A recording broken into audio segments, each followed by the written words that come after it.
Hello everyone, my name is Malika Majumdar and I'm working as an assistant professor for the Department of Food Nutrition and Dietetics at Milagros College. In the previous lecture of proteins, we have discussed about what is proteins, its functions, amino acids, and the classification of amino acid on the basis of chemical nature.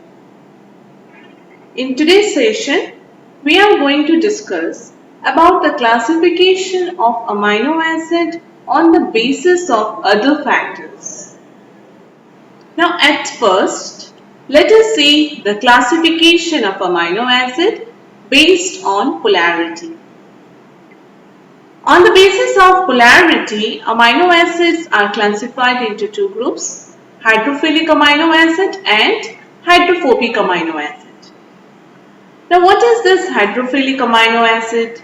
These are the amino acids which contains the polar group in their side chain, that is R. So this hydrophilic amino acid are again classified into three groups. These are negatively charged hydrophilic amino acid, positively charged hydrophilic amino acid and neutral hydrophilic amino acids. Now what are those negatively charged hydrophilic amino acids? These are like aspartic acid, glutamic acid. So these are the amino acid which contains the hydrophilic group or polar group in their side chains. Now polar groups are like oxygen, nitrogen, by which they can make hydrogen bond with the solvent like water. Same way, positively charged hydrophilic amino acid. Now these are the amino acid which contains positively charged R group or side chain, and they are also can make hydrogen bond with the solvent. Uncharged hydrophilic amino acid are the amino acids which contains no charge, but they can make hydrogen bonds with the solvent. Examples are like serine, which contain hydroxyl group in their side chain. Threonine also contain hydroxyl group. Asparagine, glutamine, they all contains amino group on their side chain. Cysteine, they contain sulfur, and tyrosine containing hydroxyl group. So these are the group which makes hydrogen bonds with the solvent, and as a result it makes themselves a hydrophilic amino acid. Another group of amino acid is hydrophobic amino acid. These are the non-polar amino acid. Now why they are called so? Because their side chain, that is R group, contains no polar group. That means they may contain carbon and hydrogen only, and they do not participate in any hydrogen bonding with the solvent. So these hydrophobic amino acids, they are of two types, that is aliphatic side chain amino acid and aromatic hydrophobic amino acid. Aliphatic hydrophobic amino acids are like glycine, alanine, valine, leucine, isoleucine, proline, methionine. They all contain carbon and hydrogen.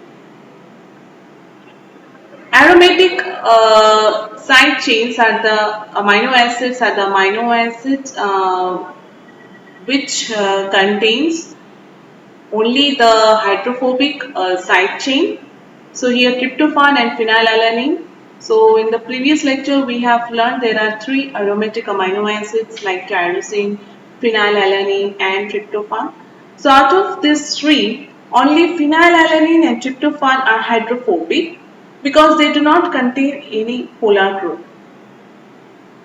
Whereas tyrosine, which is also an aromatic amino acid, but it has one hydroxy group by which it can make a hydrogen bonds. So tyrosine is a hydrophilic amino acid. So here phenylalanine and tryptophan are the aromatic hydrophobic amino acids. So this is the classification on the basis of polarity. Next we will move on to the classification of amino acid based on nutritional requirements.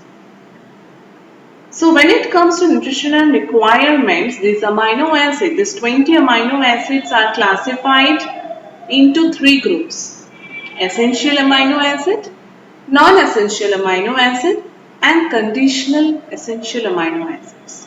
Now what is essential amino acid? These are the amino acids which are not synthesized by our body. So as they are not synthesized by our body, so they need to be supplied through the diet. Now these are essential for our growth and maintenance. These are the amino acids like arginine, valine, histidine, isoleucine, leucine, lysine, methionine, phenylalanine, threonine and tryptophan. So there are 10 essential amino acids which we require through the diet.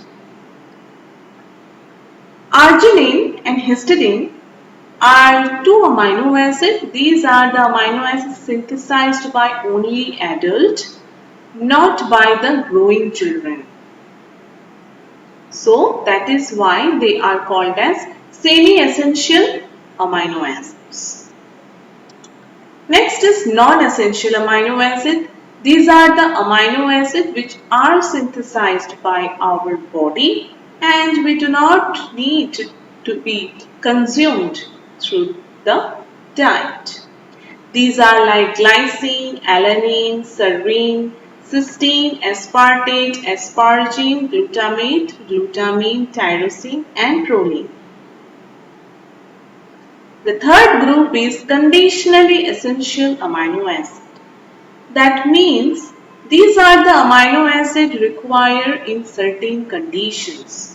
Now what are those conditions? Those conditions are some pathophysiological conditions like some diseases related conditions. Now during these conditions, some non-essential amino acids become essential. That means some non-essential amino acids like arginine, cysteine, glycine, glutamine, proline and tyrosine, which are non-essential, they become essential when a person suffering from certain disease. So in this case, the patient has to consume this amino acid through the diet.